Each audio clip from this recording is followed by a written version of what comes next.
Moradores de Ribeirão voltam a reclamar de travessas que foram fechadas, impedindo o deslocamento dos pedestres. Um especialista explica que a atitude é ilegal e a prefeitura precisa agir para que faça valer o direito da coletividade. Para acessar a praça do Jardim Itaú-Mirim, os moradores de algumas ruas do bairro utilizavam essa passarela que por anos existiu no local. Porém, há mais ou menos um mês, o dono de um imóvel ao lado decidiu fechá-la com muro. Desde então, os pedestres precisam dar uma grande volta para chegar à área de lazer. É uma travessa muito útil, porque dá acesso à Praça do Amor Perfeito. Então, a gente ia por essa passarela, por essa travessa, a gente ia levar carrinho de bebê para passear, levar animais, os idosos iam lá andar, e aí ela foi fechada agora, foi murada. Isso é um absurdo, porque é uma coisa pública. O Marcos mostra no mapa do bairro que a travessa sempre existiu e foi planejada para facilitar a locomoção dos moradores. Assim como ela, outras ainda existem e se tornam um atalho. Diante do fechamento da passagem, ele denunciou o caso à prefeitura. Pelo 156, eu registrei na prefeitura uma reclamação, e também fiz um e-mail para o setor de fiscalização geral. O que você espera, Marcos, diante de tudo que você já fez até agora? Eu espero uma ação do poder público, que a prefeitura tome uma atitude, não só de desimpedir novamente essa passarela, abrindo, tirando esse muro, que ela também venha pavimentar. No Jardim Ipiranga, o cenário é o mesmo. Travessas que interligavam importantes ruas, facilitando a vida dos moradores, foram fechadas por muros. Nas passagens, o pessoal construiu até garagens. Nesse ponto, o morador deu até número para o local e o poste de iluminação pública ficou para dentro do corredor. Em 2015, nós já mostramos esse mesmo cenário aqui no Jornal da Clube, mas até agora a situação continua a mesma. Continua fechado, não tem fiscalização nenhuma, desde a época de 2015 ou até antes, depois, e continuou ainda até aumentaram mais ainda, você entendeu? Porque não tem uma fiscalização do poder público fixa, né? O poder público chega, fiscaliza, manda a fiscalização olhar, não tem. Então, por isso, os pessoal vê um beco, acha que é deles, já vão fechando.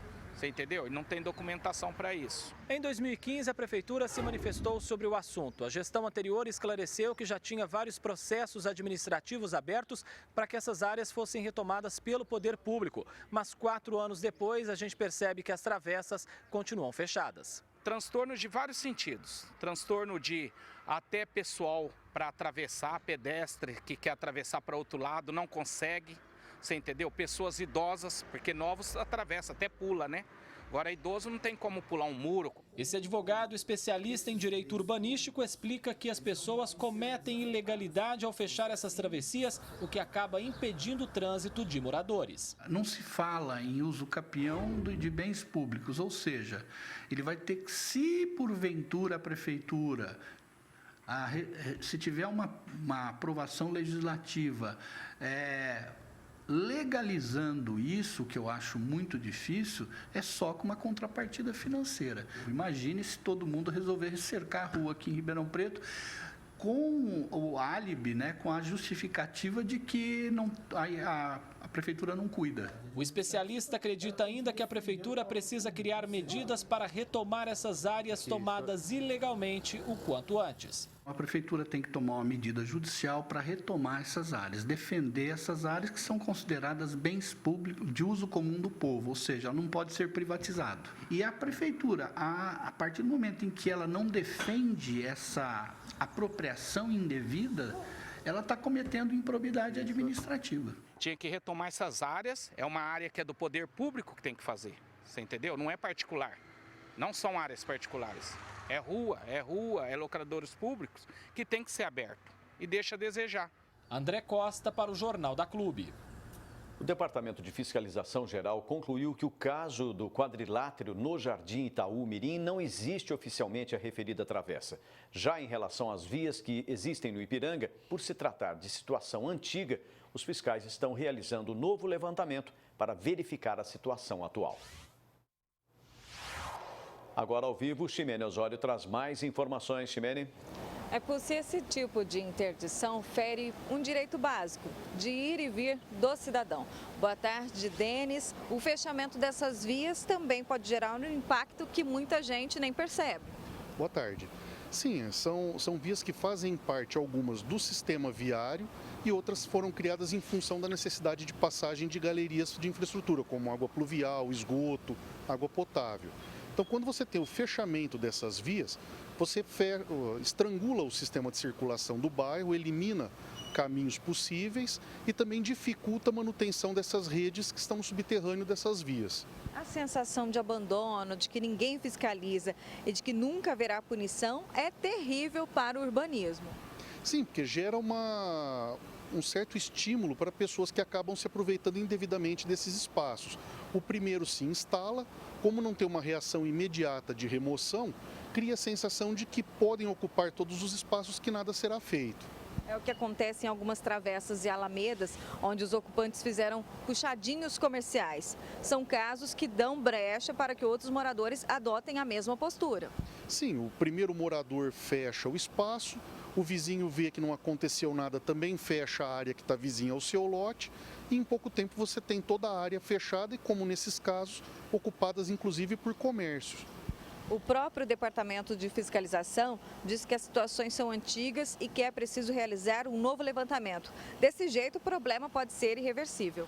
Sim, porque as medidas para a recuperação desse espaço são lentas. Muitas delas dependem da justiça, então o período para entrar com a ação, isso ser analisado, conseguir uma reintegração de posse e fazer cumprir essa reintegração de posse leva tempo. E essas invasões acabam se consolidando nesse meio tempo. As permissões que se dão muitas vezes em bairros para que moradores coloquem guaritas e fechem as passagens é um perigo para a cidade. Sim, a cidade acaba virando uma sequência de guetos, de feudos fechados, né? Então você tem o espaço público que deveria ser utilizado pela população reservado para apenas alguns moradores. Mas o que já nasceu sem organização pode ser consertado ainda? Olha, é difícil, né? Tudo começa de um bom planejamento, de uma implantação devidamente planejada e preocupada com o futuro. Quando não se tem esse cuidado básico, nós temos essas situações de conflito. É possível remediar, resolver totalmente não. E quando a prefeitura não faz o que os moradores pedem aí, nesses casos não permite ainda a interdição, como proceder e a quem procurar? Olha, em alguns casos onde a população pede o fechamento de via, nós sabemos que isso é irregular, não é possível. Em alguns casos, dependendo do enquadramento, até se consegue uma autorização de fechamento parcial. E onde isso não é possível, deve-se procurar o Ministério Público e em casos onde o fechamento é indevido, a própria Prefeitura deve procurar o Ministério Público para auxiliar na remoção. Obrigada, Denis, pela sua participação aqui no Jornal da Clube. E daqui a pouco eu volto com outras informações. Pucci. Ok, Chimene.